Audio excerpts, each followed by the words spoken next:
Samajwadi party का दबदबा है, क्योंकि गाजीपुर लोकसभा क्षेत्र के अंदर में 5 विधानसभाएं हैं, जिसमें से 4 पर समाजवादी पार्टी का कब्जा है।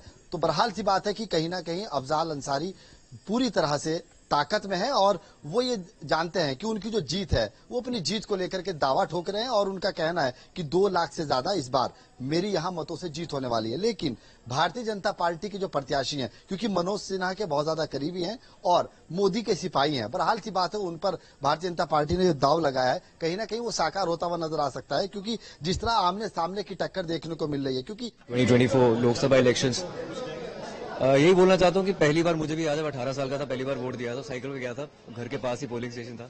तो आई थिंक वो एक्साइटमेंट रहती है 18 ईयर ओल्ड को, आपको एक सेंस ऑफ एम्पावरमेंट होती है कि आप देश की डेमोक्रेसी में अपनी लीडर का चयन करने में हिस्सा ले रहे हैं। So it's a big deal.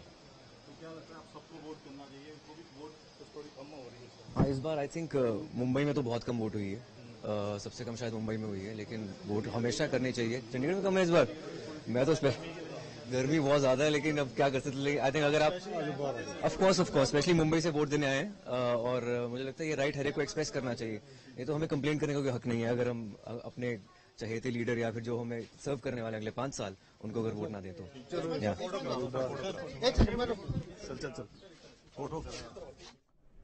तो आयुष्मान खुराना को आप सुन रहे थे, उन्होंने भी ठीक अपील की है मतदान करने के बाद कि आपको शिकायत करने का भी कोई हक नहीं अगर आप मतदान नहीं करते हैं। तो ये तस्वीरें हैं रवि किशन की, जिन्होंने आज अपनी पत्नी के साथ में मतदान किया। तो लगातार दिग्गजों की तस्वीरें आ रही हैं मतदान की, और लगातार वो अपील भी कर रहे हैं कि मतदान आप जरूर करिए। मानवेंद्र भी लगातार हमारे साथ जुड़े हुए हैं। मानवेंद्र, मिर्जापुर सीट की बात करें तो मिर्जापुर की सीट पर भी लड़ाई कोई आसान नहीं है अनुप्रिया पटेल के लिए।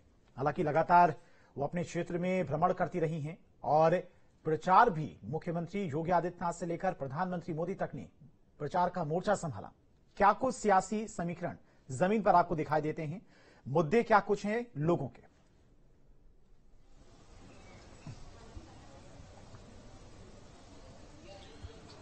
देखिए, अगर मिर्जापुर की बात करें तो 2014 से पहले मिर्जापुर की स्थिति काफी कह सकते हैं विकास के मामलों में पिछड़ा हुआ था, और जिस तरह से अनुप्रिया पटेल यहां से सांसद हुई उसके बाद जिस तरह से काम हुआ, चाहे मेडिकल कॉलेज की बात कर लें और सेंट्रल स्कूल की बात कर लें, हाईवेज की बात कर लें, तमाम यहां पर जो पावर प्लांट लगाए हैं उसकी बात कर लें, तो मिर्जापुर के लोगों को ऐसा लगता है कि अनुप्रिया पटेल के रहते जो इस क्षेत्र में विकास की जो धारा है वो बनी रहेगी, और कहीं न कहीं उनका पलड़ा भी भारी दिखाई देता है। दूसरी तरफ रमेश बिंद है जो भारतीय जनता पार्टी से आए हैं समाजवादी पार्टी में, वो एक तरह से उनको यहाँ के लोग जो है ये मानते हैं कि बाहरी कैंडिडेट हैं, तो इतना आसान नहीं होगा। हम ये कह सकते हैं कि मुकाबला जरूर है यहाँ पर दिखाई देता है, लेकिन अनुप्रिया पटेल एक बड़ा नाम है राजनीति में, और क्योंकि वो केंद्रीय मंत्री भी हैं और इस क्षेत्र का जो जातीय समीकरण है वो भी उसके हिसाब से भी वो उनको सूट करता है। इस लिहाज से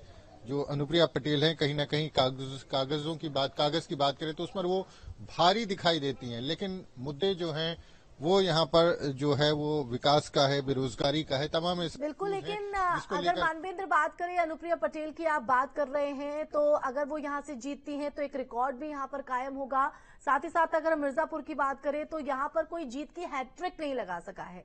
अब एक बार फिर से अनुप्रिया पटेल पर ये पूरा दारोमदार है, और सवाल यहाँ पर यह है क्योंकि हमने देखा कि आज भी वोट कास्ट करने के बाद उन्होंने इंडी गठबंधन को लेकर कहा कि ताश के पत्तों की तरह बिखर जाएगा, और यहाँ पर मुकाबला इसलिए भी कहीं ना कहीं कड़ा आसान नहीं उनकी रहा क्योंकि राजू भैया को लेकर भी उन्होंने कहीं ना कहीं बयानबाजी की थी, और उसके बाद से ही लगातार जो हलचल है, वो चुनौती जो है वो कहीं ना कहीं बढ़ते हुए नजर आती है। हर किसी के जहन में यही था।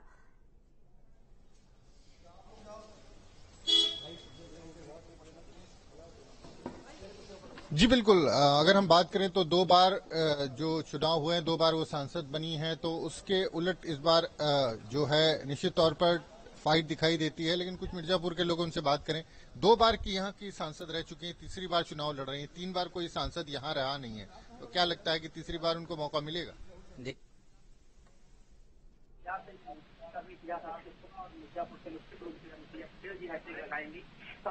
इतिहास हैट्रिक होगा और मिर्जापुर से निश्चित रूप से अनुप्रिया पटेल जी हैट्रिक लगाएंगी।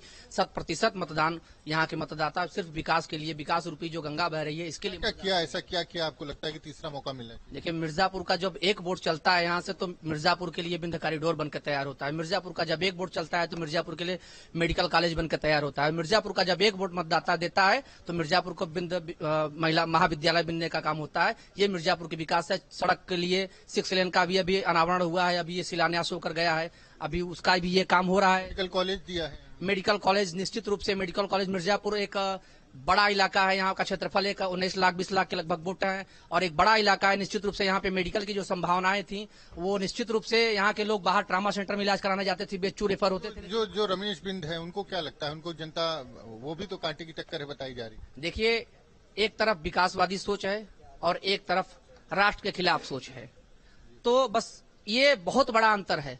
विकासवादी सोच और राष्ट्र के खिलाफ की जो सोच है ये मतदाता मिर्जापुर के लिए डिसाइड कर रहे हैं, मिर्जापुर के विकास के लिए डिसाइड कर रहे हैं। यह मोदी फैक्टर है, यहाँ पर रमेश जैसा कोई फैक्टर नहीं चल रहा है, न चलेगा। है क्या ऐसा लगता है? देखिए, ये भी वजह है। देखिए, बाहरी मिर्जापुर की अनुप्रिया पटेल नहीं है, हमारे इसी बूथ बरौधा की ही वो निवासी हो चुकी हैं। पहले विगत 10 सालों से है निवासी।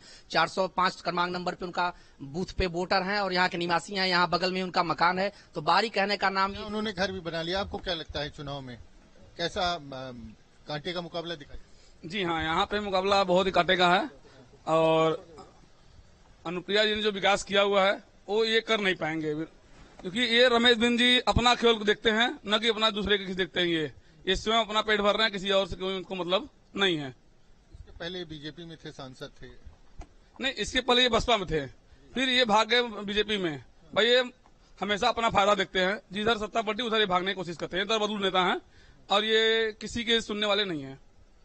और क्या लगता है कि क्या जो यहाँ का समीकरण है और क्या कहता है, यहाँ के लोग क्या कहते हैं? जातिगत समीकरण की बात करें तो मिर्जापुर में निश्चित ही ब्राह्मण बहुल क्षेत्र, कुर्मी बहुल क्षेत्र है। तो एक बसपा द्वारा जो कैंडिडेट द्वारा गया है यहाँ पर, तो उनका बहुत प्रभाव नहीं पड़ पाया, क्योंकि बसपा मायावती की जो पार्टी है इस समय कहीं न कहीं एकदम दिख ही नहीं रही है, वो लाइन में ही नहीं है, लाइन से एकदम बाहर हो चुकी है। मिर्जापुर निश्चित। अनुप्रिया पटेल जो है उन्होंने जो काम किया उसके नाम पर चुनाव हो रहा है कि बदलाव और रोजगार का मुद्दा भी है? देखिए, रोजगार के लिए मिर्जापुर में अभी ये पेट्रोल इंडियन ऑयल का जो उद्घाटन हुआ है हमारे पडरी के पास में ही, तो ये रोजगार के अवसर के लिए हुआ है। अभी दो हमारे यहाँ सीमेंट फैक्ट्री का उद्घाटन अनावरण हो चुका है, एक हलिया के पास हुआ है, एक चुनार के पास हुआ है। तो ये रोजगार के मुद्दे के लिए ही हुआ है, रोजगार ही देने का काम सरकार ने किया है। भारतीय जनता पार्टी निश्चित रूप से देश में सबका साथ, सबका विकास, सबका विश्वास लेकर सबका प्रयास करके विकास करने की बात कहती है, और जो भारतीय जनता पार्टी कहती है वो करके दिखाती है। और किसी पार्टी आपसे बात करें क्या? चाचा, आप बताएं क्या लग रहा है मिर्जापुर में कौन लोग काहे किस लिए वोट दे रहे हैं? भैया क्या मुद्दा है चुनाव में? चुनाव है, क्या सोच के वोट डालने आए हैं? अच्छा सोच करके कौन यहाँ पर आपको भारी दिखाई दे रहा है? हाँ सर, हमसे हर बात समझ में हमको आता नहीं। हर बात नहीं समझ में आता है। क्या सोचकर वोट डालते हैं आप? मतलब तरक्की हो, भविष्य आगे बढ़े। तरक्की को लेकर? हाँ।